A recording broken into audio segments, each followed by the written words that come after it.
Gesed Shalom, gracia y paz. Instrúyete a través de nuestra próxima enseñanza desde la comunidad Llamas de Fuego para las Naciones, Colombia.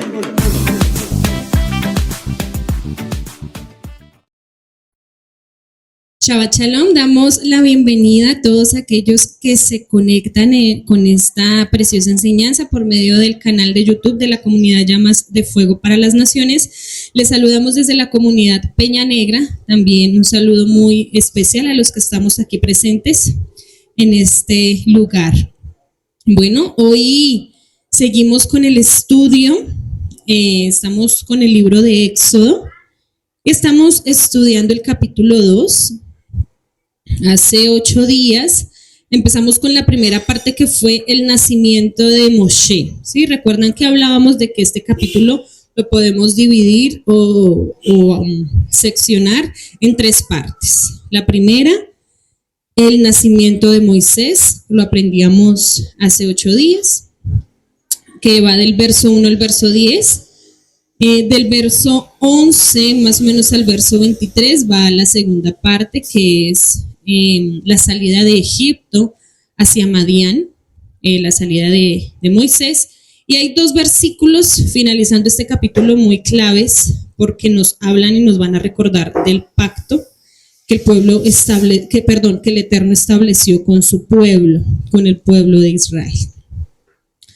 Entonces hablábamos hace 8 días de cómo a raíz o en todo el entorno del nacimiento de Moisés hubieron solamente acontecimientos de milagros, de maravillas por parte del Eterno, pero también proféticas, ¿no? Trayendo a colación lo que significaba la arquilla en el cual fue puesto Moisés. Aprendíamos muchos puntos importantes, muchas cosas que nos enseña este capítulo, como la valentía de aquellas mujeres, ¿cierto? Después reflexionábamos aquí un poco, ya cuando terminamos la grabación, y alguien hablaba y decía algo muy importante, y era el hecho de ser testigos, ¿no? De los milagros y de las maravillas que el Padre hizo en ese tiempo. Fueron esas mujeres, y qué hermoso que ahora en este segundo éxodo, como lo aprendíamos también, pues los testigos somos usted y yo de las maravillas que también el Padre va a hacer. Finalizaba yo hace 8 días diciéndoles que íbamos a analizar un poquito acerca del nombre de Moisés, ¿no? Porque veíamos que su nombre se lo puso la hija de Faraón. ¿Sí? La escritura me habla, vamos a ir a Éxodo 2, verso 10. Dice: y cuando el niño creció, ella lo trajo a la hija del faraón. ¿Quién? Ya sabemos quién es ella, ¿no? ¿Quién es ella? Jocabet, la cual lo prohijó y le puso por nombre Moisés, diciendo: porque de las aguas lo saqué. Entonces, vemos cómo después de un tiempo, Jocabet tiene que devolver su hijo. Entonces, como les decía anteriormente, vamos a analizar un poquito el nombre de Moisés. Es un dato curioso que encontramos en la escritura porque, como les decía yo, sí, la escritura no nos habla nada más, no tenemos ningún otro dato específico, pero lo que podemos darnos cuenta de evidenciar es que el nombre se lo pone ¿quién? La hija de Faraón. Pero bueno, vamos a verlo un poquito más adelante. Si miramos la cultura, prácticamente Moisés tuvo entre 3 y 5 años cuando se le devolvió a la hija de Faraón, que era el tiempo del destete, por llamarlo así, de un niño, ¿sí? Cuando ya su madre dejaba de lactarlo. Y ese fue el momento en el que Jocabet tuvo que entregar nuevamente a Moisés a la hija del Faraón. Entonces fueron más o menos, si decimos que fueron 3 años, si nos vamos al mínimo tiempo, fueron 3 años en donde él convivió con su familia hebrea, con su pueblo hebreo, con su mamá, con sus hermanos. Entonces, ¿cómo lo habrán llamado a él en esos 3 años? ¿Sí? ¿Cómo? Porque si nos dice la escritura que hasta el momento en el que fue entregado a la hija de Faraón tuvo nombre, ¿cómo se habrá llamado para sus padres? Entonces vamos a verlo. Dice que, como lo dice la escritura es muy clara, dice que Moisés significa ¿qué? Sacar del agua. Entonces, entendiendo esto, podemos decir que el nombre Moisés o Moshe, desde la perspectiva hebrea, significa sacar de las aguas. Dice entonces la escritura que el niño creció y fue devuelto a la princesa como su hijo. Ella dice lo prohijó, ¿no? O sea, lo tomó como hijo, lo adoptó. Ahora entonces, lo que yo siempre les he dicho, imaginémonos, este es un libro que nos lleva en muchas ocasiones a trasladarnos a ese momento, ¿no? A hacer lo posible como en nuestra mente lograr entender lo que pasó en ese momento. Ese momento tuvo que haber sido un poco agridulce para Jochebed, ¿no? Porque después de haber visto las maravillas del Eterno, de cómo ella entregó a su hijo primero, prácticamente podemos decir que ella lo entregó en la voluntad de Adonai, como lo aprendíamos hace 8 días. Ahora el padre se lo devuelve para que ella misma lo cuide y ahora le dice, tienes que devolverlo nuevamente, ¿no? Tienes que entregar nuevamente a tu hijo. Entonces, tuvo que haber sido un momento agridulce para ella. Sin embargo, ella ya lo había hecho. Sí, ella en su momento estuvo dispuesta a dejarlo en medio de ese río, de alguna manera pensando y confiando en que Adonai iba a salvar su vida, pero en ese momento es como si ella hubiera muerto a su hijo, ¿sí? Porque ella no sabía lo que iba a pasar con él. Entonces, lo que ella hizo y lo que el padre también le permitió fue morir a su hijo, se lo devuelven, ella tiene la oportunidad de criarlo sus primeros años bajo las costumbres hebreas, y esto era uno de los propósitos de Adonai, que él no olvidara su raíz, que él no olvidara o que él nunca perdiera la identidad de pueblo, y lo vamos a ver más adelante que él no la pierde, de su pueblo, de sus raíces, de su identidad. Algo también que podemos concluir es que fue un sacrificio que ella hizo para librar a su hijo de la esclavitud. Porque posiblemente la hija de Faraón hubiera dicho, no, yo ya no te lo quiero devolver. Entonces, ¿qué le hubiera tocado a Moisés? Ser esclavo. ¿Sí? Entonces, ella volvió a tomar la decisión de morir a su hijo para salvarlo de la esclavitud. ¿Por qué? Pues, obviamente, si la princesa de Egipto lo iba a tomar como hijo, pues él iba a tener una vida de realeza, iba a tener una vida con comodidades, con lujos.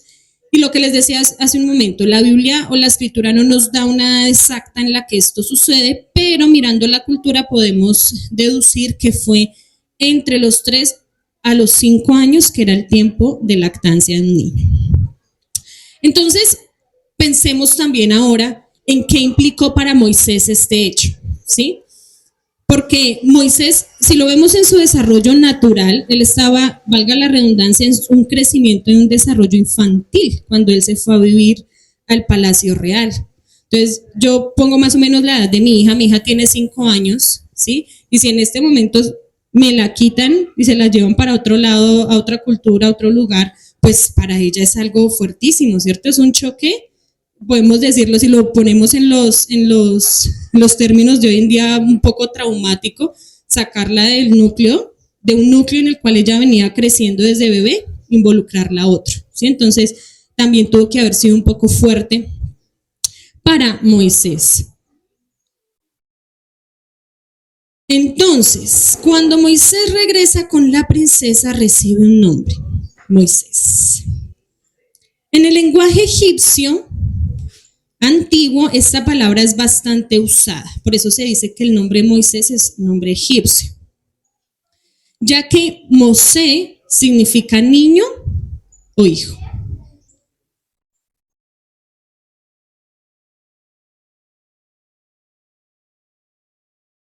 Entonces, en el español decimos Moisés, en el hebreo se dice Moshe, en egipcio se dice Mosé. Y esta palabra Mosé, en muchas palabras o nombres de faraones, se usaba o era incorporado. Entendiendo que la palabra Mosé significa niño o hijo, entonces si les pongo un ejemplo, cuando se miran faraones antiguos, se va a encontrar Ramosé, ¿sí? Hijo del dios Ra, o Totmosé, hijo del dios Tot. Entonces, se dice que el nombre de Moisés fue un nombre egipcio a causa de, recordemos que lo que hablábamos también hace un tiempo, los idiomas van cambiando y evolucionando, ¿sí? Esta palabra se encuentra, y vuelvo y les digo, en los registros de los antiguos faraones era muy usado, ¿sí? Ahora,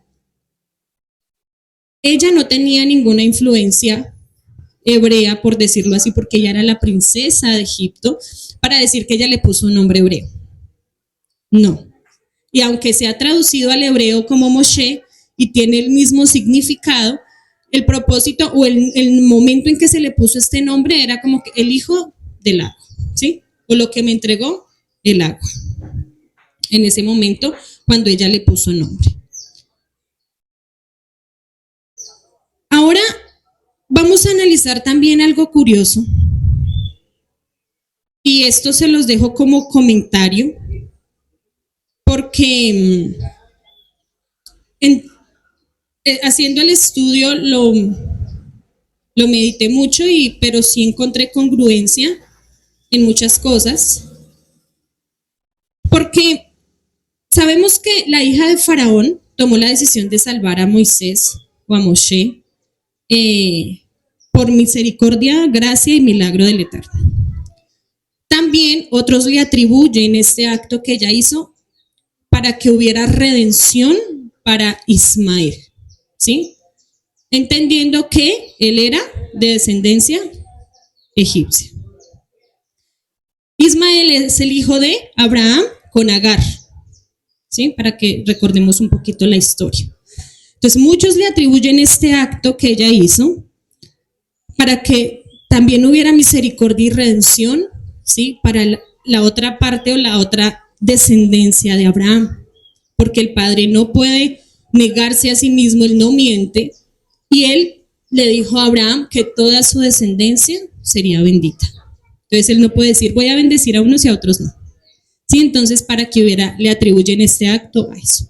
Pero también encontramos otro soporte, por decirlo así, donde nos habla de que ella en su momento perteneció al pueblo de Israel, tomó la decisión. Vamos a ir a la escritura, porque en el libro de Éxodo solamente nos habla de la hija de Faraón, no nos habla de más. Pero en Crónicas vamos a ver una descendencia, una genealogía, donde me habla de una mujer que fue una hija de Faraón, que perteneció al linaje de Judá. Vamos a ir a Crónicas 4, primera de Crónicas 4. Y vamos a leer el verso 18. Usted puede meditarlo en casa, usted puede leerlo en casa los versos anteriores. Lo que les digo ahí habla de la genealogía de Judá. Y nos dice, y su mujer Yehudaya, o sea, judía o la judía, ¿sí? ¿Por qué lo especifica? Si se supone que está hablando de la genealogía de Judá, ¿sí? Dice, dio a luz a Yeret, padre de Gedor, a Eber, padre de Socó, y a Jecutiel, padre de Sanoa. Estos fueron los hijos de Bitía, hija de Faraón, con la cual se casó Meret. La hija de Faraón, Bitía, se casó con un descendiente de la casa de Judá.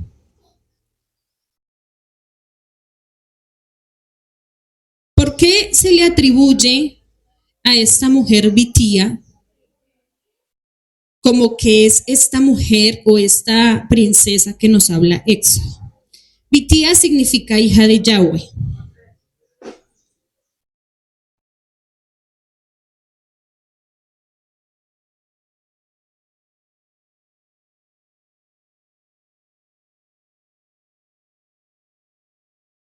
Encontramos también que desde la historia del pueblo de Israel, cuando ellos salen de Egipto, De ahí en adelante, el padre les da una promesa, ¿cierto? ¿Y qué les dice?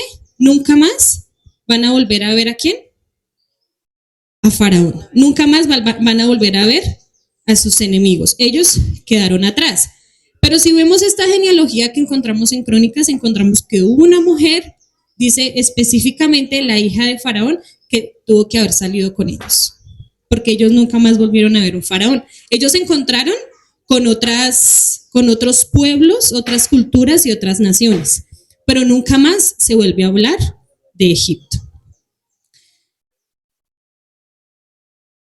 Ahí en la escritura nos habla, vuelvo y les digo, esto ya es como un poquito más como soporte de lo que estamos hablando, tanto de ella, de Bitía, como de el nombre de Moisés, como se le llamó anteriormente a Moisés.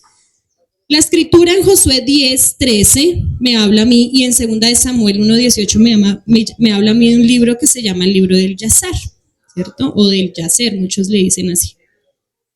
Y ahí en ese libro encontramos un soporte o un comentario de lo que estamos hablando hoy. 2 de Samuel 1:18. Ahora, esto hoy quiero hacer una aclaración porque hay personitas nuevas que nos escuchan. Sabemos que todo lo que encontramos extra de la escritura, libros extras de apoyo, ¿sí? Pueden ser un comentario del hombre, pueden ser cultural, social, bueno, no sabemos cómo fueron escritos. Es un soporte y una ayuda, pero siempre nos tenemos que quedar solamente y exclusivamente con lo que nos habla a nosotros la escritura. Hoy lo quise traer a colación porque Crónicas me habla a mí de una mujer que también me la toma a mí el libro del Yazar, y cuando vamos a mirar el libro del Yazar solamente tiene comentarios o solamente está escrito hasta una parte de Josué, ni siquiera está todo Josué. Entonces, vamos a leer el libro del Yazar. Usted pues no lo tiene ahí, yo lo traje acá. Libro del Yazar para que de pronto usted lo estudie en casa, capítulo 68, del verso 15 al 32. Y dice: y el Todopoderoso envió en ese tiempo un calor terrible sobre la tierra de Misraim o Egipto, que quemaba la carne del hombre como el sol en su circuito, y grandemente oprimió a los egipcios. Y todos los egipcios descendían al río a bañarse por causa del calor consumidor que quemaba su carne. En el verso 17 encontramos el mismo nombre de Primera de Crónicas. Y Bitía o Batía, la hija de Faraón, también fue a bañarse en el río, debido al calor abrasador. Y sus sirvientas caminaban por el borde del río como todas las mujeres de Egipto. Y Bitía alzó sus ojos al río, y ella vio el arca sobre el río, y mandó a su sierva a buscarla. Y ella la abrió y vio al niño, y he aquí que el niño lloraba, y ella tuvo compasión de él, y ella dijo: este es un niño de los hebreos. Y todas las mujeres de Egipto que caminaban por el borde del río deseaban darle leche, pero él no tomaba, porque esta cosa era de Yahweh, para devolverlo al pecho de su madre. Y Miriam, su hermana, estaba en ese momento con las mujeres de Egipto por el borde del río. Y ella vio esta cosa, y ella dijo a la hija de Faraón: ¿quieres que vaya a buscar a una nodriza de entre las mujeres hebreas para que le dé de mamar al niño? Y la hija de Faraón le dijo a ella: ve. Y la joven fue y llamó a la madre de la criatura. Y la hija de Faraón dijo a Jochebed: toma este niño y amamántalo por mí, y yo te pagaré tus jornales, 2 piezas de plata diarias. Y la mujer tomó al niño y lo amamantó. Y al final, aquí nos dice, al final de 2 años, cuando el niño creció, ella lo trajo a la hija de Faraón, y él fue para ella como un hijo. Y ella llamó su nombre Moshe, porque ella dijo: yo lo saqué a él del agua. Y a partir del verso 25 encontramos que hay diferentes nombres que le atribuyeron a Moisés de su familia, ¿sí? Dice, porque lo que les decía, si él estuvo con su familia 2 años o 3 años o 5 años, ¿cómo lo llamaban a él? ¿Cómo le decían a él? Mientras él vivió con su familia. Entonces dice el verso 25: Y Amram su padre llamó su nombre Abar, porque dijo, fue por el que se juntó con su esposa a quien había despedido. Y Jocabed llamó su nombre Yecutiel, porque ella dijo, yo he esperado por él en el Todopoderoso, y el Todopoderoso lo restauró a mí. Y Miriam, su hermana, lo llamó Yeret, porque ella descendió tras él al río para ver cuál sería su fin. Y a Aarón, su hermano, lo llamó Abi-Sanug, diciendo, mi padre dejó a mi madre y regresó a ella por causa de él. ¿Por qué se habla de que ella lo dejó? De que él dejó a Jocabed, porque en ese tiempo, en la esclavitud, ellos eran trasladados a diferentes ciudades para poder hacer las edificaciones de Faraón. Entonces no es de que él la haya abandonado, sino que en el momento en que la princesa decide ayudar a Jocabed para que su niño crezca ahí, entonces lo que ella hace es juntar a la familia, ¿sí? Por eso dicen que a causa de él, su padre regresó con su madre.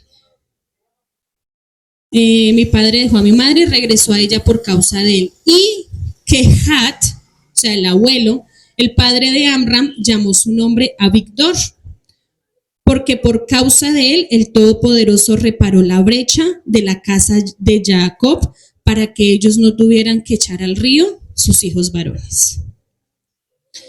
Y todo Israel llamó su nombre Shemaya, hijo de Natanel, porque ellos dijeron, en sus días el Todopoderoso ha oído sus clamores y los ha rescatado de sus opresores. Y Moshe estaba en la casa de Faraón y fue para Bitía, la hija de Faraón, como un hijo. Y Moshe creció entre los hijos del rey. Entonces, lo que les decía hace un momento es un comentario acerca de, en ese momento, lo que nos habla el libro del Yacer es que cada uno le puso un nombre a Moisés o a Moshe de acuerdo a lo que representaba para él, ¿sí? De acuerdo a lo que vivieron en el momento de la historia con él y lo que representó, lo llamaron así. Igual que Bitía. También lo traje a colación precisamente porque nos habla de que Bitía era esta hija de Faraón, que nos habla la genealogía en Primera de Crónicas. Entonces, ¿qué se concluye? Que ella se unió al pueblo de Israel. Y que se unió y que su linaje fue bajo la directriz, o podemos llamarlo así, de la tribu de Judá. ¿Sí? Vuelvo y les repito, ustedes pueden estudiar ahí la genealogía y incluso ahí vemos que aparece Caleb, la descendencia de Caleb, o sea, habla específicamente de la descendencia de Judá, y esta mujer, hija de Faraón Bitía, nos habla y nos dice que se casó con él. Ahora, pues el otro punto para analizar y el otro punto por el cual lo asocian es porque en ese verso de Crónicas dice la judía. ¿Sí? Si se supone que era descendencia de Judá. ¿Sí? Entonces dicen, ¿por qué? O sea, en su momento ella, tal vez lo que se dice en los comentarios es que ella dijo, ya no me digan más hija de Faraón o egipcia, sino llámenme la judía.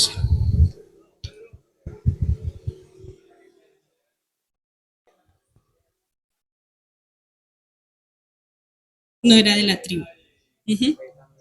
Adoptado. Exactamente. Entonces, y mirando la historia, mirando todo lo que el Eterno les dijo, lo que les mencionaba anteriormente, que les dijo, nunca más van a volver a ver a este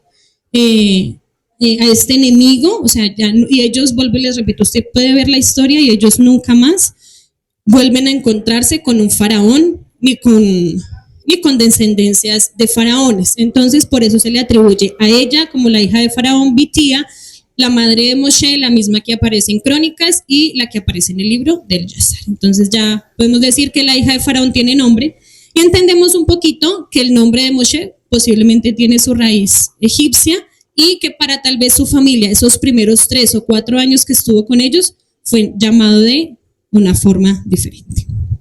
Entonces, Moisés no nació de forma sobrenatural o por un milagro como sucedió con Isaac, pero sí la forma en cómo su vida fue salvada milagrosamente, podemos llamarlo así, se le atribuye al Eterno, pero también lo que aprendíamos hace 8 días a 3 mujeres importantes.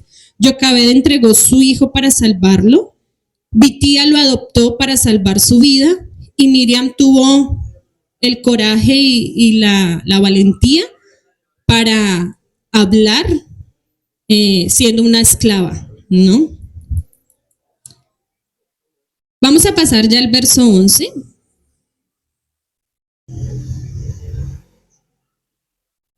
Dice, Moisés huye de Egipto, dice la escritura, ¿cierto?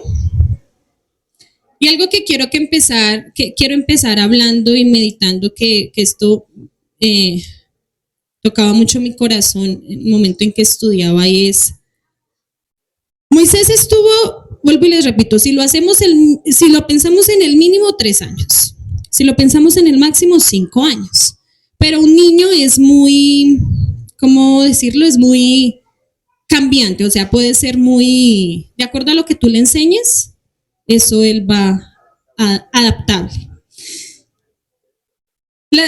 La ciencia ha dicho o dice que lo que tú le enseñes a un niño hasta los 7 años es lo que él va a tener presente para toda su vida, ¿cierto? Si decimos que Moisés estuvo, bueno, dejémoslo en la mitad, 4 años con su pueblo, ¿sí? Con los hebreos, con su madre, donde su madre le enseñó, le habrá contado las historias del pueblo de Israel, le habrá hablado del Eterno. Pero se atribuye o se dice más o menos que cuando ocurre este acontecimiento en la vida de Moisés ya habían pasado 40 años, o sea, él ya tenía entre 35 y 40 años. ¿Qué dice el verso 11? En aquellos días sucedió que crecido ya Moisés salió a sus hermanos y los vio en sus duras tareas y observó a un egipcio que golpeaba a uno de los hebreos, sus hermanos. Ya nos cambia completamente el tiempo, ¿no? Ya Moisés deja de ser un niño que no tenía nombre y ya nos dice que crecido ya Moisés. Entonces se dice que a este tiempo él ya tenía más o menos entre 35 y 40 años. Si decimos que a él lo entregaron a la hija de Faraón a los 4, él tuvo 4 años de influencia hebrea y 31 o 36 de influencia egipcia, ¿sí?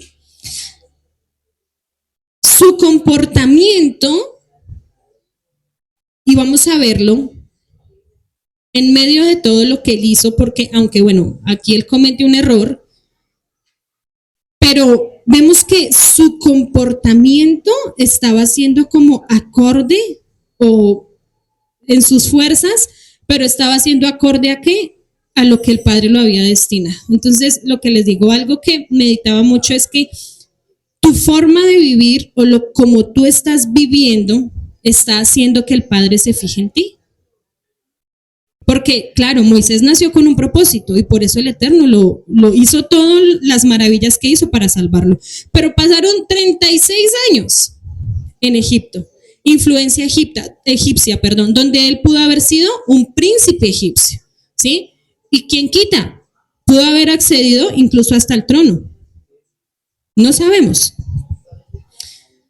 Pero cuando vemos su comportamiento en esta parte del capítulo, vemos que lo que él hizo también le estaba diciendo, bueno, lo que estoy haciendo está conforme al llamado que el Padre me hizo, porque vamos a entender que lo que él hacía o lo que él trató de hacer, porque lo vamos a ver en 3 oportunidades diferentes, era que irse en pos del débil, del que necesitaba, del que estaba siendo abusado, del que estaba siendo afligido, ¿sí? O sea, él lo que él hizo es, no me importa el ser príncipe egipcio, porque le haces daño, porque le haces daño y porque le haces daño. Son tres ocasiones en esta parte de la historia que lo vemos. Entonces, nuestra forma de actuar o de vivir en este momento está haciendo que el Padre sí se fije en nosotros o que diga, hombre, definitivamente reafirmo lo que quiero hacer con este hombre y con esta mujer. Porque su comportamiento pudo haber sido completamente diferente para llegar a este momento. No sabemos nada de la etapa de crecimiento de Moisés. Terminamos la primera parte con Moisés siendo rescatado de las aguas, entregado a la hija de Faraón a una edad aproximada de 3 a 5 años. Lo volvemos a encontrar ya adulto, un hombre ya casi de 40 años de edad. No sabemos nada de lo que pasó en medio de esta parte de la historia, solamente sabemos que creció en el palacio del faraón. Tampoco conocemos su relación con la familia adoptiva, la escritura no nos lo habla. Tampoco sabemos si él siguió teniendo relación con su madre biológica, tampoco lo habla la escritura. Solo sabemos que él creció en Egipto, ¿sí? En Egipto como un príncipe o como el hijo de una princesa egipcia. Pero cuando la escritura me habla a mí de que creció, no solamente se refiere a que él creció en estatura, sino que también en el volverse grandioso e importante. Como él recibió toda la instrucción egipcia, él tuvo que ir a guerras, él tuvo que estudiar, él tuvo que capacitarse, o sea, él tuvo que haber servido en, ¿cómo decirlo?, en el entorno egipcio, ¿sí? Entonces, este era el entorno en el cual él se encontraba. Entonces, no solamente creció en edad, sino que él era reconocido. Él no era cualquier hombre, ¿sí? Él era el hijo de la princesa de Egipto. También se le atribuye que fue el único hijo, porque muchos dicen que Bitía en ese momento era estéril. Hasta después, cuando ella se une al pueblo egipcio, es que el padre le da la oportunidad de tener hijos. ¿Por qué? No se habla de más descendencia, porque si no, ¿dónde quedaron los hijos de ella si ella hubiera tenido más hijos? Entonces, ahora, si ella hubiera tenido esposo en ese momento, ¿será que ese esposo hubiera recibido a Moisés? O sea, son muchas teorías, muchas preguntas que surgen. Entonces, se llega a la conclusión de que ella aún no estaba casada y no tenía hijos. Por eso pudo adoptar muy fácilmente a Moisés. Entonces, miramos el contexto, no solamente creció en edad, en estatura, sino que en estatus. ¿Sí? O sea, él ya no era un bebé, sino ya era todo un príncipe. Moisés observó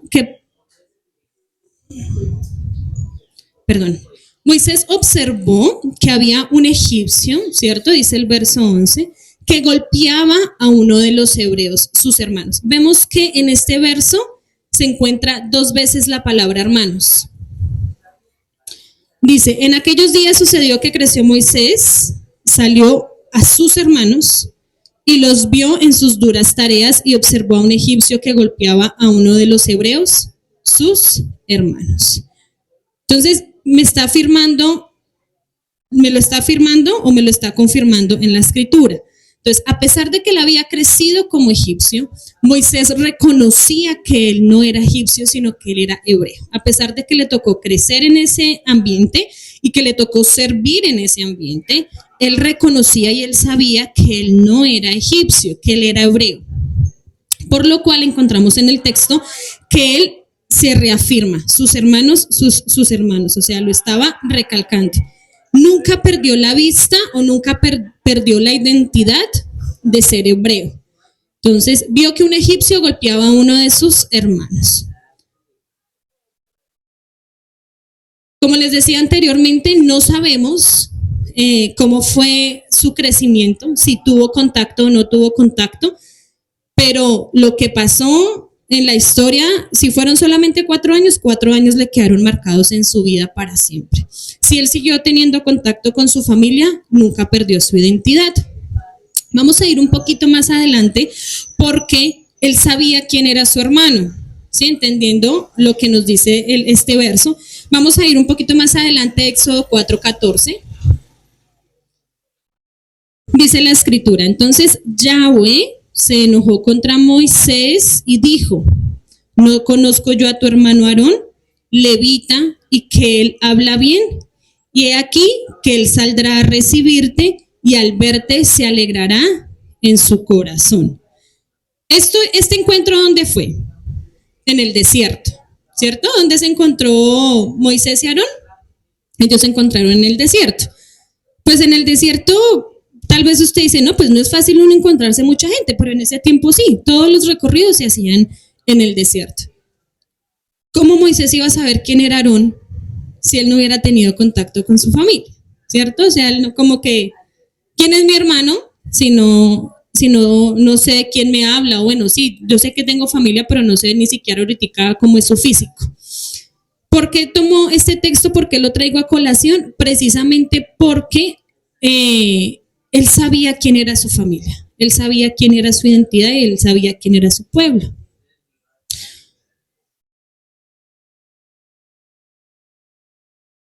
Cuando hablamos de la palabra golpear, la palabra que se usa en hebreo es nahash, con H al final. N-A-J-A-H. Y se traduce como destruir, arruinar o matar. Es decir, que lo que el egipcio estaba haciendo en ese momento al hebreo no solamente lo estaba lastimando porque sí, porque bueno, ese era el diario vivir de ellos, sino que él ya lo que él estaba haciendo era heridas de muerte. Sí, o sea, lo que él ya estaba, este egipcio estaba haciendo con este varón hebreo, ya era heridas de muerte. Precisamente por eso es que se habla de que Moisés entra, porque ese era el común denominador en Egipto, o sea, diariamente los hebreos eran golpeados, diariamente eran hostigados, diariamente eran lastimados, pero dice el verso, y en esos días Moisés salió a sus hermanos, los vio en sus duras tareas, que era lo normal, pero observó que un egipcio intentaba matar o dañar, ¿sí?, arruinar a uno de sus hermanos. En ese momento es cuando muchos dicen que él dejó de ser egipcio en el momento en que huye, ¿sí? O sea, pero en este momento en su corazón es cuando él decide decir, ya no voy a ser más egipcio, porque si no, él no se hubiera metido a defender a su hermano. Vuelvo y les repito, era el común denominador que se veía en Egipto. Vamos a ir a Hebreos 11, 23, 15.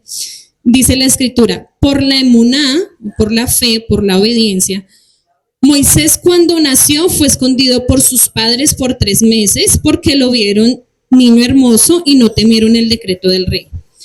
Por la fe, Moisés, hecho ya grande, rehusó a llamarse hijo de la hija de Faraón, escogiendo antes ser maltratado con el pueblo de Adonai que gozar de los deleites temporales del pecado. Entonces dice la escritura que él rehusó a llamarse. ¿Y en qué momento la escritura me dice que él dijo, yo ya no voy a ser más hijo de Faraón, hijo de la princesa?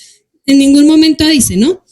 Pero su actitud, ahora tampoco fue en el momento en que él huyó. El momento es este, en el momento en que él decide actuar en pos de defender la vida de un hermano o de una persona perteneciente a su pueblo. Y vamos a ver lo lindo más adelante que nos enseña esto. Moisés se rehusó a llamarse hijo de la hija de Faraón porque aunque fue educado en Egipto, Moisés nunca olvidó su pueblo.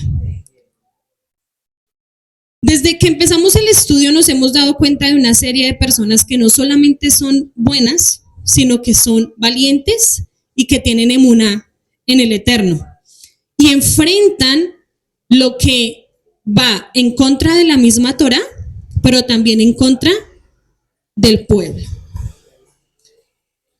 Son personas que ven, podemos llamarlo así, que vieron una tiranía, una injusticia y no se quedan observando desde afuera, moviendo la cabeza diciendo como que, uy, no, qué injusticia lo que está pasando, sino que han sido personas que han tenido el valor de actuar, ¿sí? Actúan o hacen lo necesario para salvar a aquel que está en riesgo o en peligro a costa de su propia vida. Y en este caso, Moisés hace exactamente lo mismo, ¿sí? Lo que él hizo con el egipcio fue casi prácticamente también poner en riesgo su vida. Lo vamos a ver más adelante. Como príncipe egipcio, Moisés pudo haber pasado de largo la situación y pudo haber seguido caminando, pero no lo hizo. Él decidió detener la maldad sin miedo a perder su vida. Lo mismo que pasó con las parteras, lo mismo que hizo Jocabet, lo mismo que hizo Bitía. Y más adelante vamos a ver cómo Moisés tiene también esta misma capacidad, este mismo coraje para levantarse y defender al que está en peligro. Cuando analizamos esto encontramos que hay un comportamiento en Moisés igual al de su madre adoptiva, su hermana y las parteras. La pregunta es, en este caso, ¿qué quiero enseñar o qué quiere enseñar el Eterno?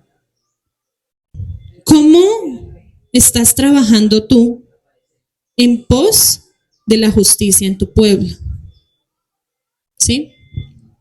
Ellos fueron capaces de, yo veo que está algo mal, actúo. Yo veo que esto está afectando esta decisión, por ejemplo, las parteras, esta decisión está afectando vidas inocentes, no lo voy a hacer. Jocabet, este niño tiene algo diferente, no lo voy a entregar, lo voy a cuidar. Bitía, me voy a levantar en contra de la orden aún de mi mismo padre y voy a adoptar este niño hebreo. ¿Todas pusieron su vida en riesgo? Sí. Pero todas lo hicieron en pos de ¿qué? De guardar, de cuidar y de preservar la vida. Moisés en este acto, aunque no es correcto lo que él hizo, lo que él quería era preservar la vida de uno de sus hermanos, de uno de su pueblo. Si lo traemos a este tiempo, ¿quién es su pueblo? ¿Quién es su familia? Los que hacen la voluntad del Eterno. Cuando tú ves que alguien está atentando en contra de la integridad de alguien, de tu pueblo y de tu familia, ¿cómo estás actuando? ¿Cómo estás obrando? Porque es que muchas veces nos volvemos, cuando estamos en el caminar con el Padre, nos volvemos egoístas. Y algo que yo he aprendido es que si tú quieres ser un siervo y una sierva del Eterno, tú tienes que olvidarte de tus necesidades, de tus problemas, de tus asuntos y mirar la necesidad de afuera. Para que Él pueda usarte y decir, mira, este hombre, esta mujer, este niño, esta niña, este joven, está en pos de la necesidad de su pueblo, ¿sí? Y vamos a ver, vuelvo y les repito, aunque no fue la forma correcta, pero lo que él hizo era preservar la vida de uno de los de su pueblo. Y vamos a ver que la escritura también me habla a mí, Moisés lo hizo en 3 pasos. La escritura a mí me habla de 3 pasos para cuidar al pueblo de Israel, para cuidar mi comunidad, mi congregación, cuando quiere venir algo a dañarlo, y ya lo vamos a ver. Dice Éxodo 2:12. Entonces miró a todas partes y vio que no parecía nadie. Mató al egipcio y lo escondió en la arena. Entonces, Moisés ve la injusticia y él va a responder sobre esa justicia. Moisés mira alrededor a ver si no hay alguien que pueda servir de testigo del acto que él iba a cometer para proteger al esclavo. El solo matar al egipcio era transgresión mayor a la ley del imperio. Si lo atrapaban, él estaba condenado a muerte, como lo podemos ver un poquito más adelante en el verso 15. ¿Por qué? Porque Faraón procuró matarlo. A raíz de lo que él hizo, o sea, él dijo prácticamente, por eso yo les dije, en ese momento es donde él dice, ya no voy a ser más llamado el hijo de la hija de Faraón. Aunque no sale de su boca, la intención y su actuar es lo que decide él, ya no voy a ser un príncipe, sino que voy a ir en pos de ayudar a mi pueblo. Estoy viendo la injusticia y estoy viendo la necesidad que hay ahí. Otra forma en la que se interpreta este verso 12 es que Moisés miró a todas partes a ver si había alguien quien socorriera al hebreo, ¿sí? O sea, también se dice como que él, porque la intención, o se dice que la primera intención de él no era matarlo, ¿sí? No era hacerle daño. Pero si nos trasladamos a la escena, ¿sí? Y este hombre se ponen a pelear, se ponen a contender, bueno, literalmente fue un contacto físico, o era Moisés o era el otro egipcio, ¿sí? Entonces se dice que también la intención de Moisés era miró a todos lados a ver, porque entonces muchos dicen, si él miró a todos lados era porque la primera intención de Moisés era matarlo y que nadie lo viera, ¿sí? Pero hay otra interpretación y es esas. ¿Quién puede socorrer a este hombre o quién puede ayudarme para que no le hagan más daño? ¿Sí? Y me ayude para que el egipcio tampoco me haga daño a mí. Ahora, ¿por qué les digo que en ese momento fue que le hizo? Moisés le dijo, ¿por qué peleas con tu hermano? Y este hombre era para que le hubiera contestado, no, pues porque, no sé, me quitó, me robó, me pegó, me hizo algo, ¿cierto? Pero lo que hace este hombre en el momento de que le responde, ¿quién te ha puesto a ti como príncipe y juez sobre nosotros para que me vengas a decir qué hacer? De una persona culpable cuando expuesta en este momento. Si lo traemos hablando de que nuestra actitud debe ser siempre ir en pos, ¿sí? Y de que si yo voy a juzgar un acto, juzgar una acción, de decir, mira, ¿por qué estás peleando con tu hermano? Y dice la escritura que este hombre le dice, ¿usted quién me viene a decir si usted acabó de matar ayer al otro egipcio? Encontramos personas así, encontramos personas que les cuesta la corrección y que en vez de aceptar la corrección empieza a juzgarte por tu pasado o por lo que tú hiciste o dejaste de hacer. Por eso también me dice a mí que cuando hablamos de juzgar es un momento o un acto de discernimiento, entender lo que está bien y lo que está mal. Si el padre te manda a hablar, hazlo, si no, no, pero también ten en cuenta que cuando tú vas a hacer esto, inmediatamente el culpable se va a tratar de defender como atacándote. En este momento ya se habían enterado de lo que Moisés había hecho y dice que ahí él sí tuvo miedo. Dice el verso 2:15. Oyendo Faraón acerca de esto, procuró matar a Moisés. Quiere decir que a raíz de lo que pasó ahí, si este hombre lo gritó a gran voz, entonces los otros escucharon y llegó a oídos de Faraón. Pero Moisés huyó de delante de Faraón y habitó en la tierra de Madián. Cuando el Faraón se entera, procura matar a Moisés. Uno pensaría, pues, que como él vivió en la corte, era el príncipe, le iban a pasar por alto la ofensa, ¿no? Él era el príncipe, pues pudo haber matado a cualquier militar o a cualquier soldado.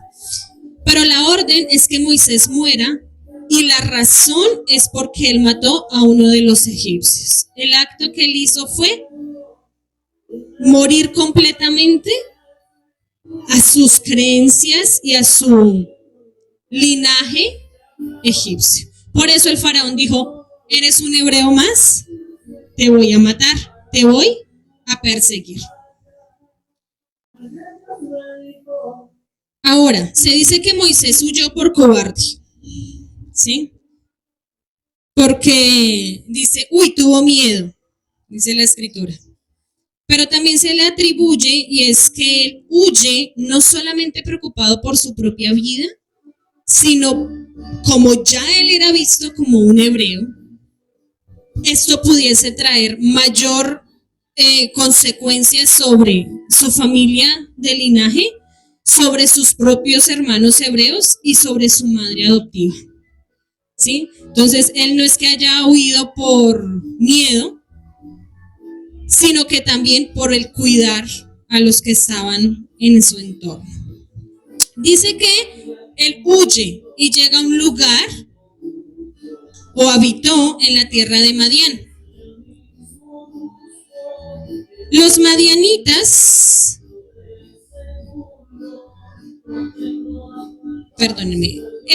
es la región que conocemos actualmente como Arabia.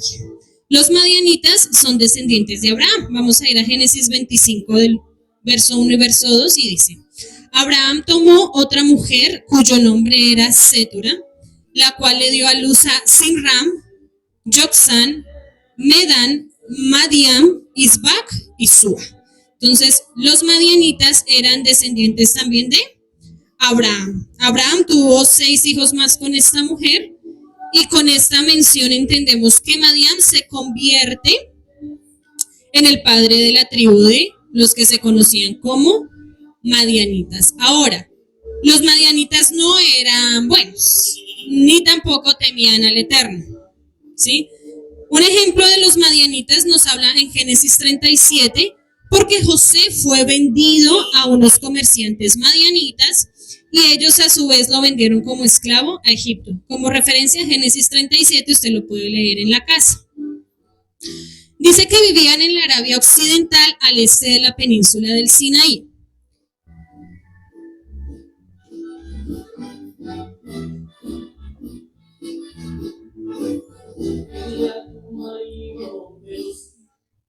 Verso 16 dice, y estando sentado junto al pozo, 7 hijas que tenía el sacerdote de Madián vinieron a sacar agua para llenar las pilas y dar de beber a las ovejas de su padre.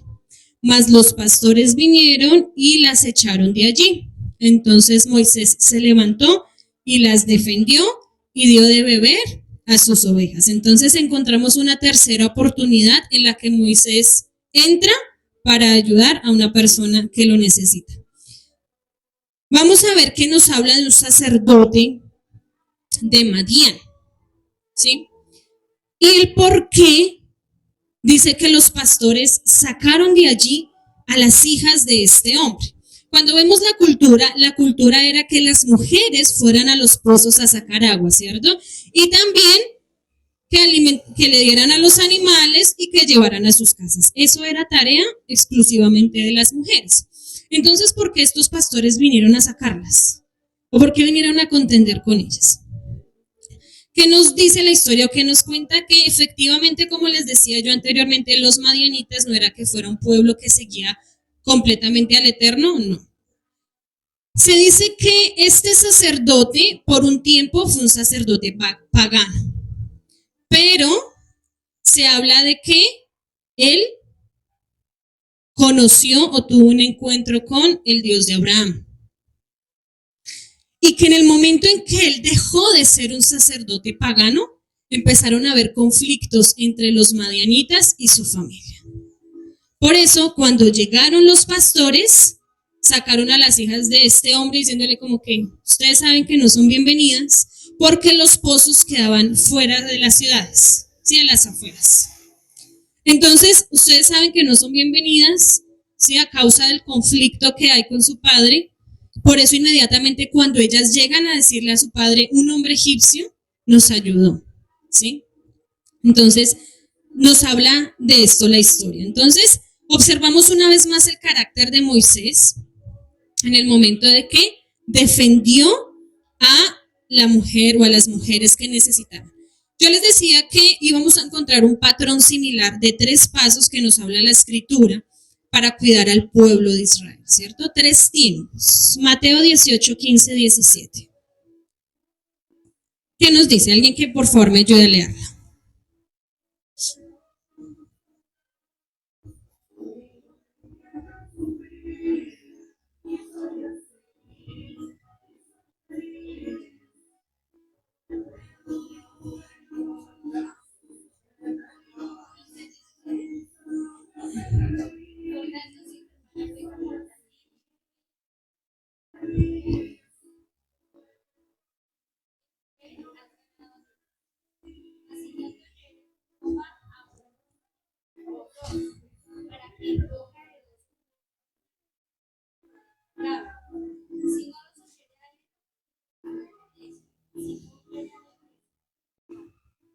O sea, traiga prácticamente muerte espiritual sobre esa persona. Entonces, ¿qué me dice la Escritura a mí? 3 tiempos, 3 formas de obrar en medio de una comunidad para cuidar a tu pueblo.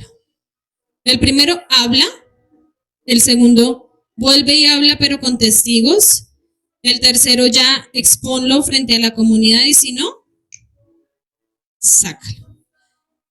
Si hablamos de que este era el carácter de Moisés, de defender a su pueblo, pero no solamente a su pueblo, sino que encontramos que en el momento en que él vio una injusticia, lo hizo. Él, vuelvo y les digo, era como su forma, ¿sí? O sea, no me gusta la injusticia, me parece algo incómodo y obro y actúo. Pero cuando lo pasamos a este tiempo, vuelvo y les repito, tú ya ves al que está al lado tuyo como parte de tu familia, como tu pueblo, como por el que tú expondrías tu vida si está pasando injusticia por él o por ella? ¿O simplemente así es la persona que va a la comunidad, pero pues no me afecta mucho? ¿Por qué les hablo de esto? Porque si nosotros no aprendemos a cuidarnos como familia, pues no voy a tener la capacidad y el amor para cuidar a los de afuera o a las personitas que el Eterno me quiera entregar. Y eso fue lo que pasó con Moisés. Moisés primero amó a su pueblo, mostró y se metió y defendió al egipcio. Después intentó que entre ellos mismos, hombre, pero ¿por qué pelean si son hermanos? Y después lo hizo con las extranjeras, con las mujeres de afuera. Mostró ese amor y esa necesidad. Venga, no es sabio que ustedes estén peleando, ¿sí? ¿Por qué lo hacen?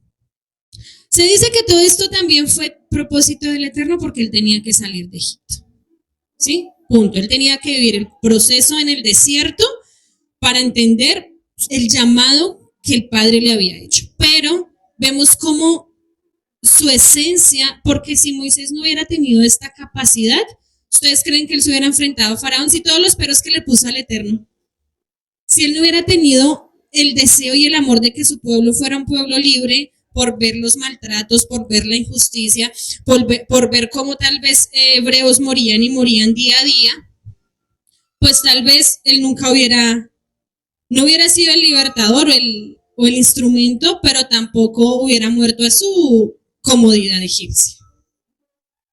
Entonces vemos cómo este patrón el Padre nos lo da para cuidar a nuestro pueblo. Encontramos que el acontecimiento del verso 16 y 17 fue en un pozo de agua. Los pozos en la escritura se relacionan. Sabemos que el agua, en la escritura, también el ruach, pero cuando vamos a ver, en los pozos de agua también se ha hablado de matrimonio. Eliezer, ¿cierto? Como primera referencia, Eliezer Damaseno es el siervo de Abraham y conoce a Rebeca en un pozo. Y es cuando él le pide la señal al Eterno, ¿cierto? Le dice, Dios de mi de mi padre Abraham, haz que si esta mujer le da de beber a mis camellos y me da agua a mí, bueno, es la mujer elegida. Pasó en un pozo. La segunda referencia que tenemos es justamente Moisés, porque ahí es donde él conoce a su esposa. Él no sabía que iba a ser su esposa, pero conoce a su esposa. Y encontramos otra tercera referencia y es en Juan 4, cuando Yeshua se encuentra con la mujer samaritana. También se vuelve a hablar acerca del matrimonio, que le dice, has tenido 7 maridos y el que tienes no es tu esposo. Entonces vuelve a hablarse de matrimonio. Jacob no. Isaac, ni siquiera Isaac, fue Eliezer Damaseno con Rebeca, ¿sí? Fue en un pozo. Y Moisés conoce a su esposa en el pozo, ¿sí? Entonces, cuando se habla también un pozo en la escritura, entonces también se relacionan al matrimonio. Hay que observar que el agua o las aguas en la escritura o en la historia bíblica, ¿sí? Siempre es una fuente o un sinónimo de riqueza. Y en el desierto era pues extremadamente valorada el agua. Pero también habían personas de las regiones malvadas que intentaban que el agua fuera posesión suya. Lo vemos también cuando los pozos con Isaac. Siempre se ha peleado por el agua en medio de la escritura. Esto lo vemos constantemente. Pero cuando Moisés ve este acto, dice la escritura que se levantó, las defendió y por tercera vez Moisés no tolera la injusticia y va en contra de la maldad. Esta vez, pues no les hace daño. Esta vez como que no los instruye a que no peleen, sino que habla con ellos, los enfrenta y deja que las mujeres madianitas puedan beber de ese agua. Ahora entendemos que Moisés No es un hebreo, podemos decirlo así, nacionalista que peleaba solo por su pueblo, sino que a la vez él defendía a las personas que estaban atravesando injusticia. Entonces, si recapitulamos este momento, encontramos que Moisés interviene cuando un egipcio oprime a un hebreo, cuando un hebreo oprime a otro hebreo y cuando un no hebreo oprime a mujeres no hebreas. O sea, en cualquier momento, frente a cualquier injusticia, frente a cualquier situación, Moisés actúa para defender al oprimido. Si yo veo esta palabra oprimido, ¿cierto? La escritura me enseña a mí en Isaías que para esto es para lo que el Padre nos levanta o nos va a levantar, para ir en pos del oprimido. Se supone que el oprimido en este tiempo está afuera, no está dentro de mi pueblo. Pero si tal vez hay uno que está dentro de mi pueblo, tengo que tomar, si lo traigo literalmente a colación a mi vida, la actitud de Moisés, el actuar en medio de la injusticia para defender al oprimido. Verso 18 y 19 dice, y volviendo ellas a Reuel, su padre, él les dijo, ¿por qué habéis venido hoy tan pronto? Ellas respondieron, un varón egipcio nos defendió de manos de los pastores y también nos sacó el agua y dio de beber a las ovejas. Cuando ellas le dicen, nos defendió de mano de los pastores, quiere decir que ya constantemente habían tenido roces, ¿sí? Que ya el papá sabía el problema que venían teniendo con los pastores, porque si no tal vez la escritura hubiera dicho, no, pues imagínate que tuvimos un problema con los pastores, ¿sí? Pero ya era un común denominador y ya Reuel, como dice la escritura, él ya estaba como al tanto de la situación. Vamos a ver que Reuel o Yetro, que es más conocido como Yetro, que es el suegro de Moisés, lo encontramos con tres nombres en la escritura. El primero es Reuel, que lo vemos aquí en Éxodo 18, significa amigo de Elohim.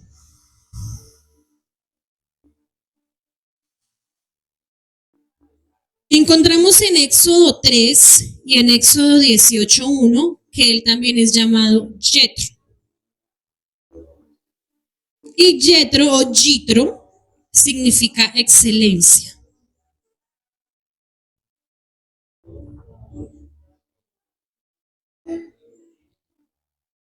Entonces, estos son más como títulos que se le atribuían a este hombre, ¿sí? Y otro de los nombres o otro de los títulos que se le atribuían a él o a este mismo personaje es Obab, y lo encontramos en Números 10:29.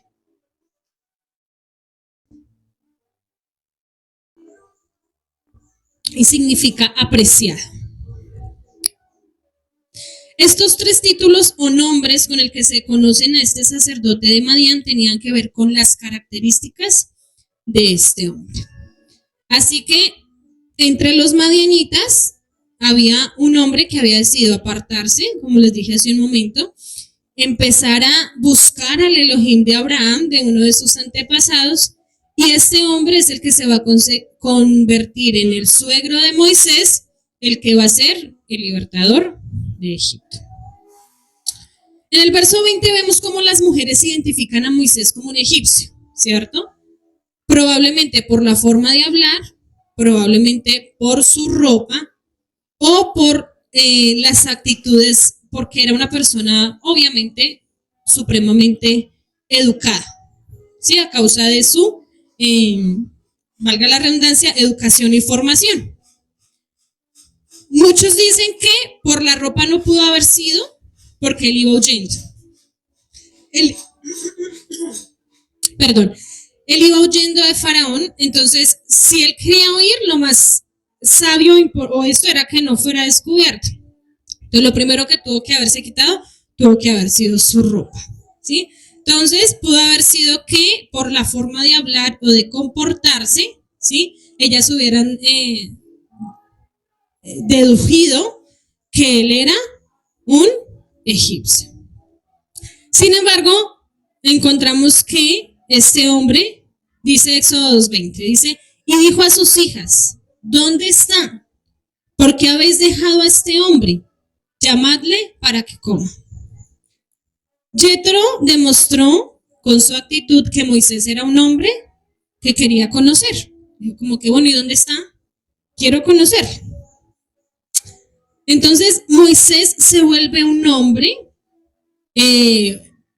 como con las cualidades aptas y dignas para que él se convirtiera en uno de los esposos de su hija a causa de lo que él hizo. ¿Qué nos enseña esto? Nosotros no sabemos qué bendiciones, qué oportunidades o qué puertas del Eterno, no estoy hablando de cosas físicas ni literales, se abran a nuestra vida a causa de obrar bien en un momento donde se tiene que obrar. Si Moisés llegó a Madián, él hubiera podido mezclarse, hubiera podido meterse con cualquier otra mujer, ¿sí? Y para que él hubiera podido ser el libertador del pueblo de Israel, pues sus costumbres y su herencia hebrea no se pudo haber perdido, no se podía haber perdido del todo. Si él simplemente deja pasar esta situación por alto, dice, no, pues que ellas miren a ver cómo hacen y pues que se defiendan, tal vez no hubiera tenido esa capacidad, no hubiera tenido esa cualidad que vio Yetro y dijo, bueno, este hombre siendo egipcio, o sea, siendo un extranjero, decidió actuar para que a mis hijas no les hicieran daño. Este hombre tiene algo especial y tiene algo diferente. Entonces, no sabemos en el momento en que tengamos que actuar qué bendición traiga a nuestra vida. Sabemos y entendemos que en este tiempo para actuar tenemos que buscar la dirección del Eterno, ¿no? No es que ahora vamos a ponernos a actuar a la loca, no. Tenemos que buscar la dirección del Eterno. Pero cuando el Padre nos llama y nos dice, tienes que actuar, hazlo. Porque tú no sabes eso, qué bendición vaya a traer a tu vida. En este caso, pues fue la bendición de la esposa para Moisés. Pero no sabemos el Padre que quiera entregarte a ti a causa de que tú actúes en medio de una situación, en medio de algo que Él te está demandando hacer. Entendiendo que en este tiempo, volví y les repito, buscamos dirección para movernos en cualquier decisión que vayamos a tomar.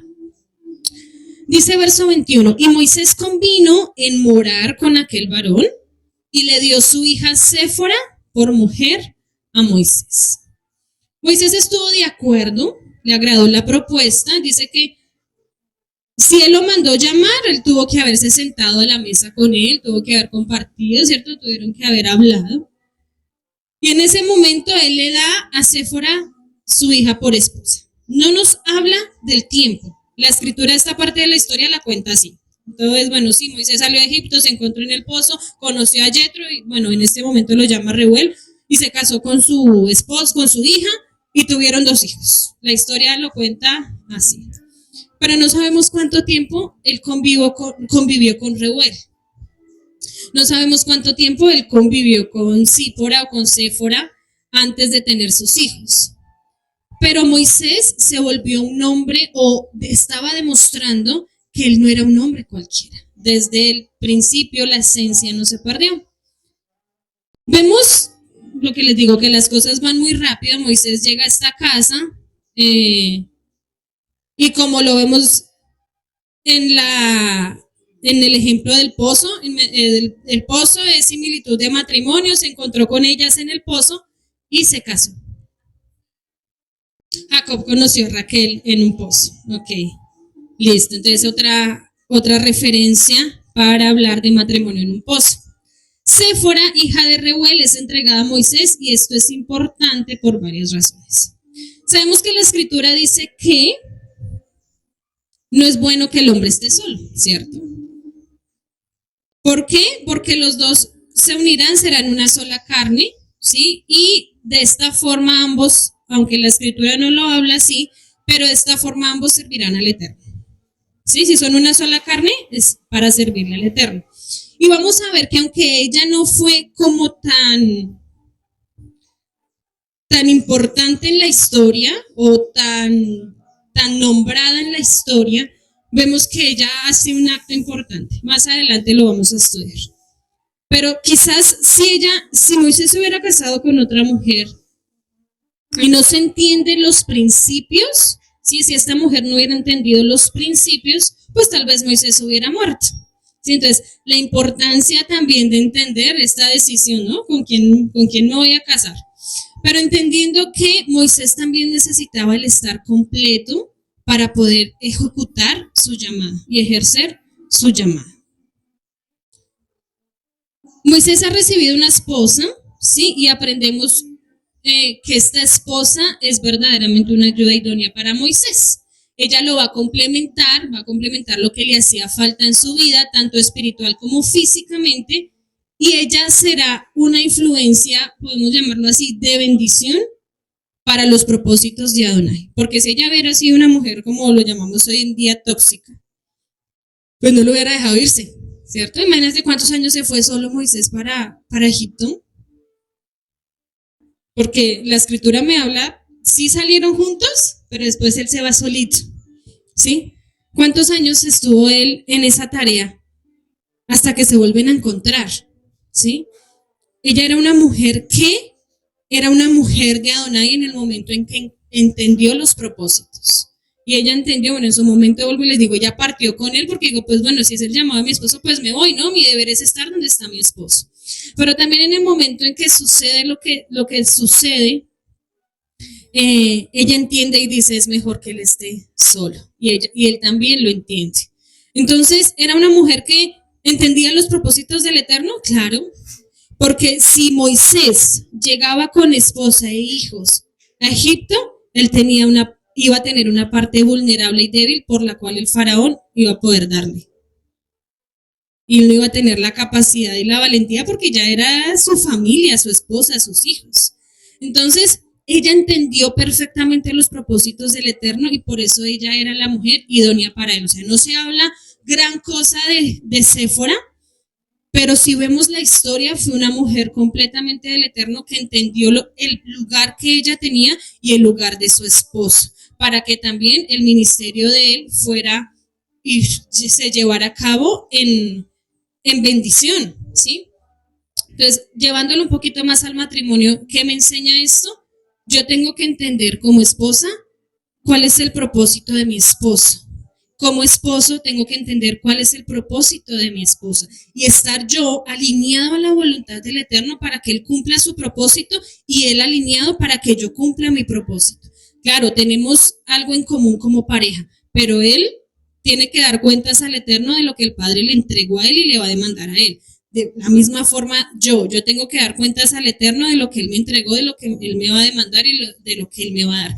Pero juntos como pareja, yo tengo que ser una influencia de bendición en su vida para que su propósito llegue a buen término. Y de la misma forma, ¿sí? Si en algún momento nuestros pastores nos ponían el ejemplo, si el padre le dice a usted tiene que irse a servir 2 meses, pero usted solo a otra ciudad, a otra nación, no, ¿cómo así yo tengo que andar con el chicle todo el tiempo? ¿Sí? Si yo no entiendo los propósitos de Adonai en el matrimonio, va a ser muy difícil que tanto el propósito de él como el mío lleguen a un buen término. Y esto fue lo que hizo Sípora, aunque no es muy nombrada en la historia, fue una mujer alineada a los propósitos de Adonai. Dice, y ella dio a luz un hijo y le puso por nombre Gerson, porque dijo, forastero soy en tierra ajena. Y dice que ella le dio a luz un hijo y le pone por nombre Gerson o Gerson. Esta palabra es en hebreo ger, ¿sí? Que significa habitar allí o estar allí. Y el shon es extranjero o forastero. Entonces Gerson o Gerson le puso su nombre en pos de lo que él estaba viviendo. En este capítulo no nos habla de que él tuvo un segundo hijo, pero él tuvo 2 hijos. El segundo se llamó Eliezer. Solamente se nombra al primogénito, al varón. Entendiendo que Moisés también tenía claro que él ahí era un extranjero, que esa no era su tierra y que él no pertenecía ahí y su descendencia en medio de todo tampoco. ¿Sí? Él le puso este nombre a su hijo mayor con este propósito, entendiendo también que que ese no iba a ser su final, que ahí no iba a ser su final. Hasta aquí llega el punto de que Moisés huye de Egipto. Hasta aquí nos habla la escritura y vuelvo y les digo, aquí no nos habla del segundo hijo, pero él tuvo 2 hijos. Éxodo 2:23 me dice, Aconteció que después de muchos días murió el rey de Egipto y los hijos de Israel gemían a causa de la servidumbre y clamaron y subió a Yahweh el clamor de ellos con motivo de su servidumbre. Entonces, dice que aconteció muchos días que murió el rey de Egipto. Y en este momento, cuando el rey de Egipto murió, es cuando los hijos de Israel empiezan a gemir a causa de su esclavitud. ¿Qué me da a entender esto? Que el rey que asumió la posición de Faraón era más tirano, era peor, ¿sí? ¿Por qué no lo hicieron antes? Dice, después de que murió empezó a subir el clamor de los hijos de Israel. ¿Qué me enseña esto? ¿Por qué mi oración se hace más fuerte y más ferviente cuando estoy con el agua aquí? ¿Sí? Porque en muchas ocasiones mi oración se vuelve liviana cuando todo está bien, ¿sí? Pero cuando el faraón cambia y empieza a ser un poco más, ¿sí? Entonces ahí mi oración empieza a incrementarse. Tu oración tiene que ser constante siempre, ¿sí? O sea, no puede variar de acuerdo a la situación. Siempre tiene que ser igual. Pero entonces, ¿qué me dice esto? Que murió el rey de Egipto y ellos empiezan a elevar un clamor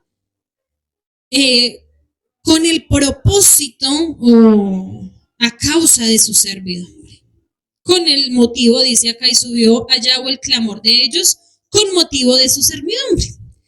Ellos clamaron no en un anhelo por Adonai, o sea, no en un anhelo porque te necesitamos, Padre, te necesitamos a ti, sino que ellos deseaban, ellos no anhelaban un cambio espiritual en sus vidas, no, este clamor no lo elevaron por una necesidad del Eterno, vuelvo y les digo, sino que lo que ellos anhelaban era que el Padre obrara en medio de su sufrimiento. O sea, yo clamo para ser libre de esta esclavitud, punto. Yo lo único que quiero es que tú me quites este yugo de esclavitud y ya. La oración que ellos elevaron al Eterno fue una oración natural, no una oración espiritual, ¿sí? Y era algo más como, necesitamos que nos quites este trabajo, esta esclavitud, porque estamos siendo afligidos. Y a ese punto quiero que meditemos hoy. Hace un tiempo yo tenía la oportunidad de compartirles, y es que haciendo este estudio el Eterno ministraba mucho mi corazón porque decía, ¿cuál es la intención de tu oración? ¿Cuál es la intención con la cual tú te acercas a mí? Ellos se acercaron al Eterno con una intención incorrecta, ¿sí? Con un propósito incorrecto. Mi propósito solamente es que me quites la esclavitud. Muchas veces nosotros nos acercamos al Eterno diciendo, necesito que me ayudes con este problema. O sea, mi necesidad no es tuya, de ti, mi alma no tiene necesidad de ti, sino que mi alma está tan cargada, tan atribulada, que necesito que me quites este problema de encima. La intención con la que ellos se acercaron al Eterno no fue la correcta. Por eso, en el transcurrir tanto de la libertad, o sea, con las plagas, cuando se enfrentaban con cada obstáculo, con cada prueba, esta intención era la que se veía. Por eso ellos decían, no, pero pues nos sacaste de Egipto, como que ahorita nos vas a poner otras reglas. O sea, antes teníamos una esclavitud de un faraón, ahora vamos a tener una esclavitud de unas reglas que tú nos estás poniendo de nuestro comportamiento. Entonces, pues mejor volvamos a Egipto, donde teníamos mejor comida que en el desierto. Entonces, ¿qué pasa con esto? Que cuando mi actitud no es la correcta, cuando me presento delante del Eterno, toda tu vida va a ser igual. Así parezca que fue respuesta a tu oración. Porque la respuesta de ellos fue, ¿cuál? Sácanos de esta esclavitud. Y efectivamente, el Eterno envió el libertador para sacarlos de la esclavitud. Pero no fue por esa oración, sino que vamos a ver más adelante el por qué. Entonces, ¿cuál es la intención con la que tú te acercas a orar? Y ten en cuenta que, aunque haya respuesta, esa respuesta tú la vas a entender o a tomar para tu vida con la misma intención con la que se la pediste al Eterno. Entonces pueda que tú le estés pidiendo al Eterno, no sé, Padre, ayúdame, necesito salir de estas deudas. El Padre empieza a aparejarte muchas cosas o necesito la provisión para salir de estas deudas. Pero tu primera intención no es decirle, papá, yo anhelo que tú me des la provisión para bendecirte, para bendecir tu casa, para bendecir mi pueblo y para poder solucionar mis situaciones, ¿cierto?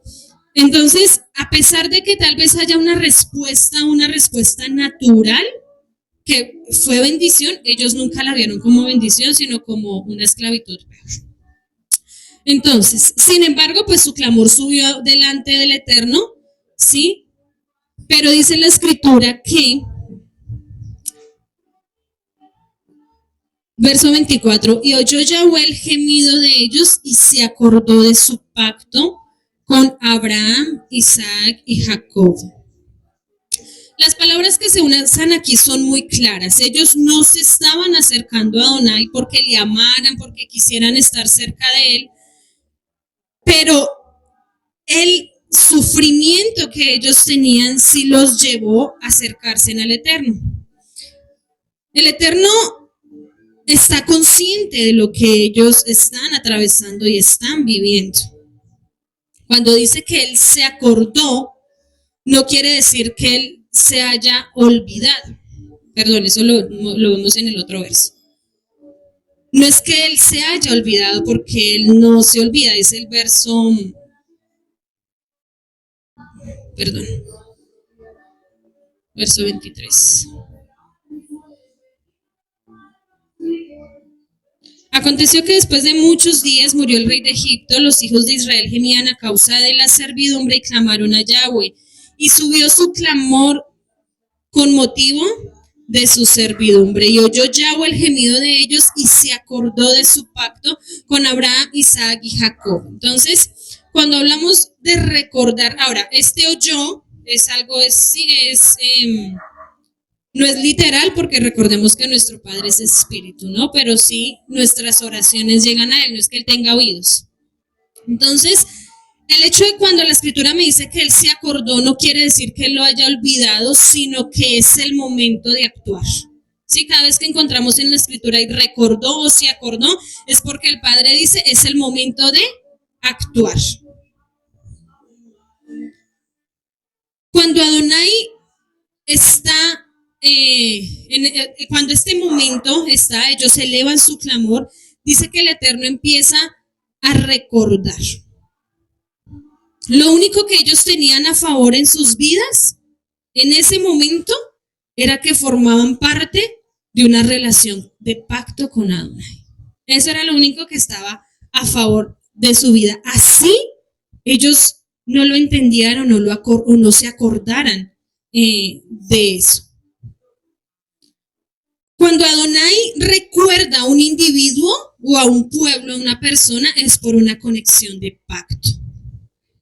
Es lo que hizo Adonai en ese momento, y es que él empieza a moverse, a mover sus fichas y a mover lo que él ya tiene estipulado para efectuar o actuar a favor de esta persona o de este pueblo, para que su pacto o su promesa empiece a cumplirse. Pero, ¿ellos fueron fieles a ese pacto? No, ¿cierto? Por eso también, aunque ya el Padre se lo había dicho a Abraham, pero ellos estaban en ese tiempo de esclavitud también por consecuencia de lo que habían hecho. Ellos no fueron fieles a ese pacto precisamente porque no estaban conscientes de este pacto tampoco. Sí, habían muchos que se les había olvidado, pero el Eterno sí lo estaba y lo estará eternamente. Vemos que se nombran a los patriarcas. Cuando vemos en las Escrituras el concepto de los padres o de los patriarcas, Abraham, Isaac y Jacob, nos enseña algo muy, muy importante y muy especial. Obediencia, fe y promesas. ¿Por qué? Porque Abraham fue el primero que nos enseñó obediencia, al creer sin cuestionar, al actuar, al obedecer, y al creer en las promesas de Adonai. Entonces, cuando la Escritura me habla a mí de patriarcas o me nombra Abraham, Isaac y Jacob, inmediatamente nuestra mente debe ir a ¿qué? Obediencias, fe y promesas, porque yo hago parte de este pueblo. Entonces, aquí Adonai está recordando sus promesas y él será fiel al pacto que estableció con Abraham desde Bereshit. Él se moverá para provocar un cambio de modo que sus promesas de pacto puedan ser recibidas por su pueblo. aunque en este momento no estén interesados en eso, porque no es su prioridad en la mente de los hebreos en ese momento, pero sí lo está en la mente del Eterno. Y esto quiero que lo tengamos muy presente. El Padre no miente. Y si Él ha dicho que va a hacer algo en tu vida, Él lo va a hacer. Y Él va a empezar a mover muchas cosas para que eso empiece a darse. Hay algo que nosotros tenemos que cuidarnos mucho y es de repetir lo que hicieron nuestros antepasados en el desierto. Precisamente por eso la intención con la cual yo le pido al Eterno, ¿sí? Cualquier situación, cualquier circunstancia. ¿Por qué?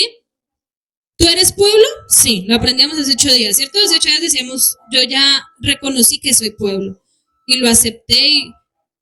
Y si somos pueblo, entonces nosotros estamos en una condición de pacto con el Eterno. Sí, a nosotros nos cubren los pactos de Abraham, Isaac y Jacob. Y del sacrificio del Mesías en el madero. ¿Tú estás consciente de ese pacto? ¿Tú te estás moviendo y estás caminando en pos de que las dos partes cumplan ese pacto? Recordemos que el pacto es una ketubá, ¿no? Un contrato que se firma, ¿sí? Ketubá, un contrato matrimonial. Pero es un contrato que tanto tú como él firma. Quiere decir que los dos están de acuerdo hasta con la letra pequeña que no alcanzamos a leer, ¿sí? Él está de acuerdo con recibirnos a nosotros, redimirnos, perdonarnos de nuestros pecados, de nuestras transgresiones, de nuestras iniquidades y, por ende, a nuestras generaciones, y nosotros estamos dispuestos con todo el amor a cumplir sus mandamientos y su Torah de pasta a pasta, ¿sí? ¿Estás consciente del pacto? ¿Estás caminando sobre el pacto? ¿Eres una persona que está en ese tiempo con el Eterno, lo que hemos venido aprendiendo?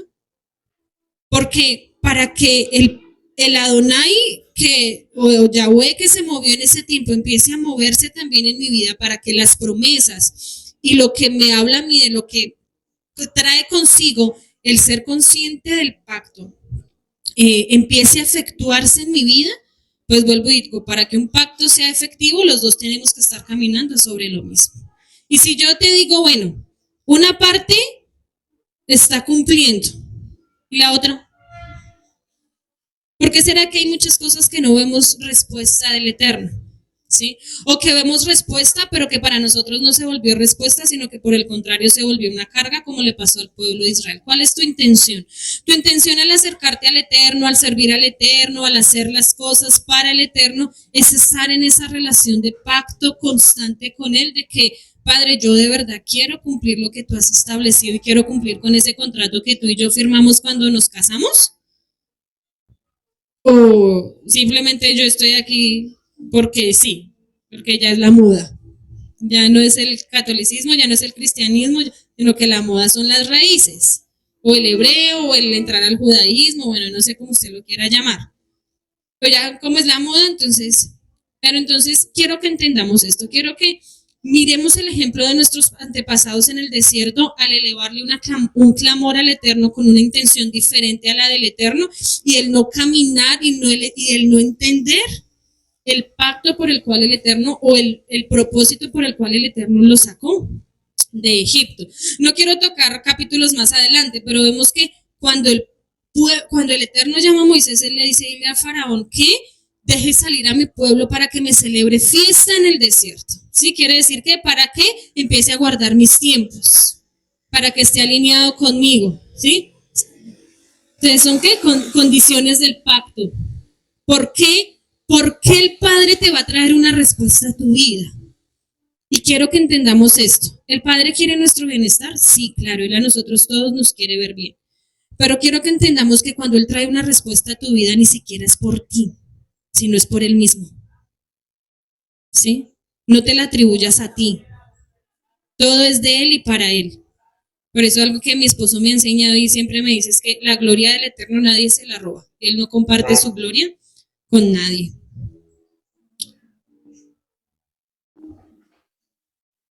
Y oyó Yahweh el gemido de ellos y se acordó de su pacto con Abraham, Isaac y Jacob, y miró Yahweh a los hijos de Israel y los reconoció Dios. El Eterno conoce todo, ¿sí? Y conocía lo que iba a hacer. Pero en este contexto se refiere a un concepto de intimidad. Adonai miró a los hijos de Israel y los conoció. Quiere decir que los amó. Cuando me dice a mí la escritura un concepto, o cuando se habla de conoció, reconoció, es cuando había un momento de intimidad con una pareja, ¿cierto? Dice, y Abraham conoció a Sara. Y Adán conoció a Eva. Un momento de intimidad, de amor. Entonces, ¿qué pasó en este momento? Que Adonai los amó. Es un término de gran intimidad que además anuncia un pacto. La ley de Moisés y la redención que existe entre la redención y la ley. Entonces, ¿qué pasó? Que el Eterno volvió a verlos con ojos de amor. ¿Sí? Recordemos, ellos estaban en un tiempo de esclavitud a causa de lo que habían hecho. El Padre ya le había hablado a Abraham lo que iba a pasar con ellos, pero se llegó el tiempo de la redención, se llegó el tiempo de que el Padre actuara, se llegó el tiempo de que el Padre mostrara su amor, y eso fue lo que Él hizo. Él empezó a mostrar su amor desde el momento en que llamó a Moisés y lo apartó. Entonces, vamos a darnos cuenta y vamos a empezar a mirar que en todo el estudio de este libro hermoso, vamos a empezar a tener una revelación de lo que es el Éxodo, pero también es un libro de redención, lo que nos va a enseñar a nosotros la redención que el Padre tuvo con el pueblo de Israel de ese momento, pero también cómo la quiere traer a nuestra vida hoy. Vamos a ver cómo el Padre empieza a querer encajar al pueblo en su pacto. Sí, a querer, vengan, mire, esto es lo correcto. Venga, mire, esto es lo que yo quiero que hagan. Vengan, ¿sí? Anhelo que empiecen a caminar en pos de mí. Y eso es lo que nosotros tenemos que tener en cuenta en este tiempo. El Padre nos sacó a nosotros de un Egipto espiritual. ¿Para qué te sacó? ¿O por qué te sacó? Porque tal vez uno puede decir, bueno, ¿tú le clamaste a Él que te sacara de ese Egipto? ¿Tú estabas consciente que estabas en Egipto o fue por misericordia y gracia que Él se acercó a ti? ¿Sí? Listo, lo hizo. Independientemente haya sido tu clamor o haya sido el clamor de otra persona, te sacó de Egipto. ¿Con qué propósito lo hizo? Con el propósito de que fueras una persona feliz, porque dice el Salmo 1 que bienaventurado, ¿sí? Es el varón. Y cuando hablamos de esa palabra bienaventurado es que es muy feliz. Y es muy feliz, ¿por qué? Porque cumple los mandamientos de Adonai. Entonces déjame decirte hoy una cosa. Si tú no te sientes tan feliz, tan pleno y tan dichoso en este caminar, es porque no estás caminando en pos de pacto. El propósito del Eterno es que seas dichoso, feliz. Y eso era lo que Él anhelaba con el pueblo. Por eso Él los vio nuevamente, recordó su pacto y dijo, es tiempo de actuar.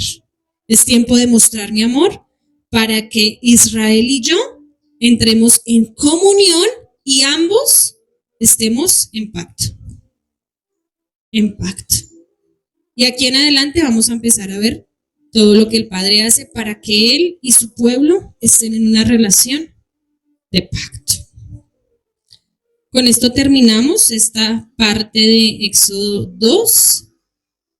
Le damos gracias al Eterno por este tiempo. Muchas bendiciones a los que estuvieron conectados en este video.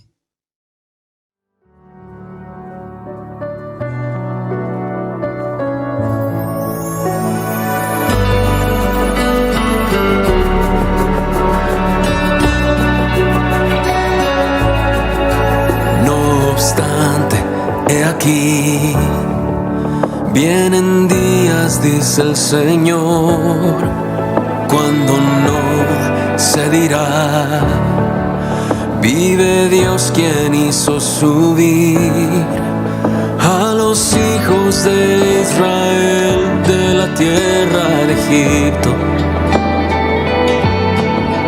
Viene un éxodo que es mayor en el fin de los tiempos y se dirá: vive Dios quien hizo subir a sus hijos del norte y de todo lugar, que aunque un tiempo los dispersó, los hará regresar desde toda nación. Pronto vendrá su Salvador y de un extremo del cielo al otro los rescatará.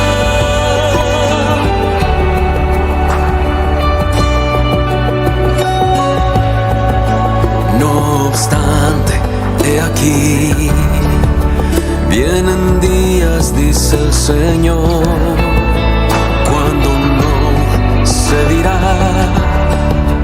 vive Dios quien hizo subir a los hijos de Israel de la tierra de Egipto.